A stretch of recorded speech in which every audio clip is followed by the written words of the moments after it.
Good afternoon, everyone. I'm Stacy Van Dyke. Despite a contentious city council meeting last night, Fargo's police chief is still on the payroll. Commissioners put an action plan in place after a V&L investigation uncovered dozens of officers and civilian staff have recently quit because what they say is a toxic work environment brought on by Chief Dave Zabolski. Valley News Team's Justin Betty just wrapped up speaking with the police chief.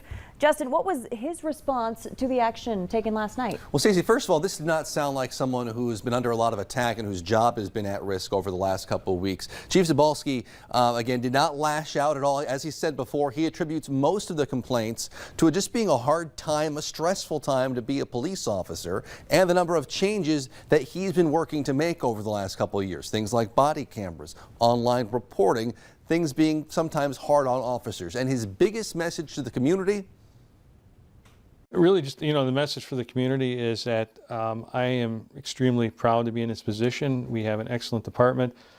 They are safe. I really want to emphasize to the community, they are safe. And you're safe because of the concerted efforts of our officers.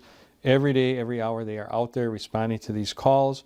They're making sure that public safety issues are being addressed. They're working together as a team. And if nothing else, I think in the last week and a half, I see that team growing stronger because of some of the adversity. So as challenging as it might have been, I think that there is a positive as we move forward. Chief Zabolski told me he will be involved in helping craft this performance action plan over the next couple of weeks. I'll tell you what parts of that he's actually looking forward to most coming up on Valley News Live at 5. Stacey? All right, thanks so much, Justin. Well, it's a first alert weather day, not because of snow, at least not yet. Chief Meteorologist Hutch Johnson is here with your forecast. Hutch? Stacey, thanks so much. It's been an Arctic cold day here across the valley with morning temperatures that were definitely cold. We did approach that 30 below category as we began the day with a lot of 20s below, 19 below here in Fargo, Fergus Falls, Monoman, and Thief River Falls all in the mid-20s below. Look at Foston kissing 30 degrees below this morning. Rugby did that. Now, as we take a look at temperatures, we did warm to near -5 to -10, so sub-zero all day long. The 0 degree line right here. So if you're in Wishick, Napoleon, you're a little warmer, but here it's cold, and the wind chill's still pretty challenging out there, even with a 10-mile-per-hour wind or so out of the northwest. It feels like 29 below in Candu and in Langdon at this hour. So we look at that same reading. As far as your skin, you want to cover it up. Wind chill warning lasts until the morning hours because early in the overnight, we're going to see our temperatures fall off very quickly once again, and there's going to be enough wind to cause wind chills to be back down into that 30 to 50 below category during the overnight hours. Fargo's air temperatures dropping until we get past midnight. Then we'll start to see a rise in temperatures thanks to the fact that we got south wind. Big time warm up tomorrow. Some 50 degrees warmer for many locations, but it's coming with a lot of wind. It's a first alert weather day for blowing snow. Have hour by hour details on what you can expect in your hometown here in a moment. All right, thanks so much, Hutch.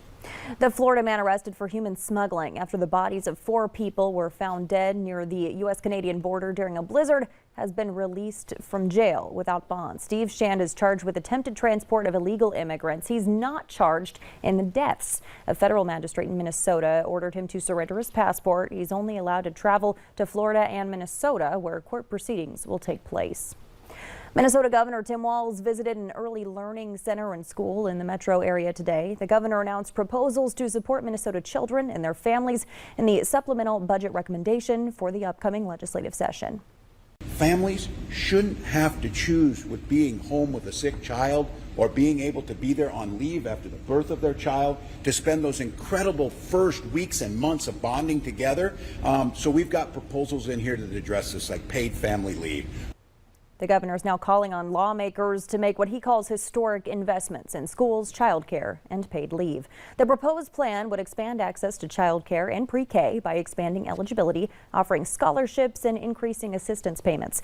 Invest in paid leave and medical leave to allow workers up to 48 hours per year if they need it to recover from an illness, care for a child during a school closure, or for other reasons. Invest in food shelves, food banks, and school meal programs. Address shortages of school support and personnel and services that benefit students' social, emotional, and physical health, expand programs to assist families that are at risk of homelessness, and expand a number of other child and family programs. The legislature will return for a special session on Monday.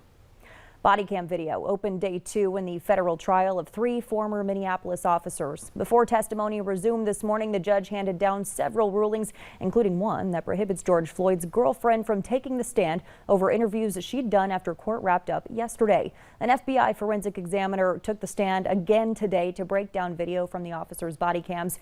People in the courtroom say in J. Alexander King's video, you can hear him talking with George Floyd, at first attempting to calm him down until this situation escalates.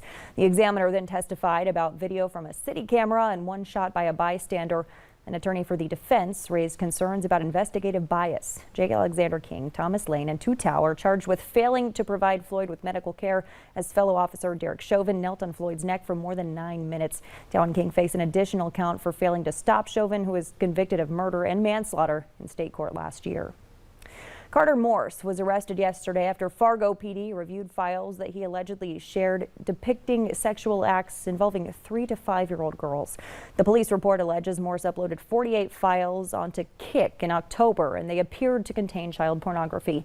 Morse admitted to being the owner of that account, to sharing and receiving child porn with other users. He was charged with 1 count of promoting sexual performance of a minor and 1 count of possession of certain materials prohibited. The court appearance is set for March 2nd. An unlikely argument for the government to continue stimulus payments, the development of babies. A new study from the National Academy of Sciences found that children's experiences change as the family's economic situation improves and their brain activity adapts to those experiences with increased cognitive skills. A co-author of that study says the results speak to how anti-poverty policies translate to investments in children. Advanced child tax credit payments ended in December. Senate Democrats have not yet been able to pass an extension. Doctors are getting more phone calls these days about COVID-19 home test kits, and an ingredient has some parents calling the Poison Control Center. Parents, even those who work with medications and chemicals every day, are giving home test kits some extra care. A lot of them involve the little liquid vials. Some of them are droppers or test tubes that contain a liquid chemical. And these contain a preservative that the FDA says is hazardous, and that's led to phones ringing at Poison Control. Children are drinking it, and some adults have mistaken it for eye drops. But the doctor says he hasn't seen any hospitalizations, and symptoms of ingesting the chemical may be mild. Doctors are advising parents to be sure to keep those kits away from children.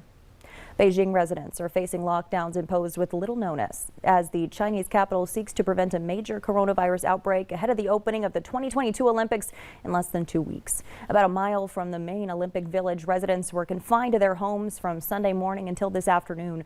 All residents were required to be tested for COVID, with a second round scheduled for Thursday. Residents must continue monitoring their health for 2 weeks following the lifting of quarantine.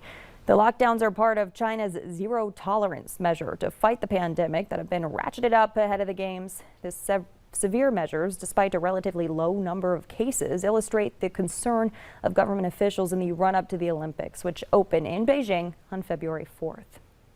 Scientists are keeping a close eye on a new version of the COVID-19 Omicron variant. The new variant, referred to by researchers as BA2, is a descendant of the Omicron mutation, according to a report from the UK Health Agency.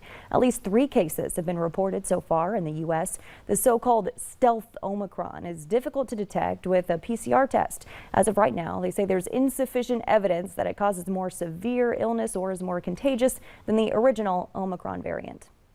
Statistics released today show North Dakota's unemployment rate rose slightly between November and December. The state's unemployment rate in December is 2.8%. Job Service North Dakota says the state normally sees an increase in unemployment during the holiday months. In Minnesota, the December rate is 2.7%, down from November. Both North Dakota and Minnesota ranked 12th, according to the Bureau of Labor Statistics. Nationally, the unemployment rate is 3.7%.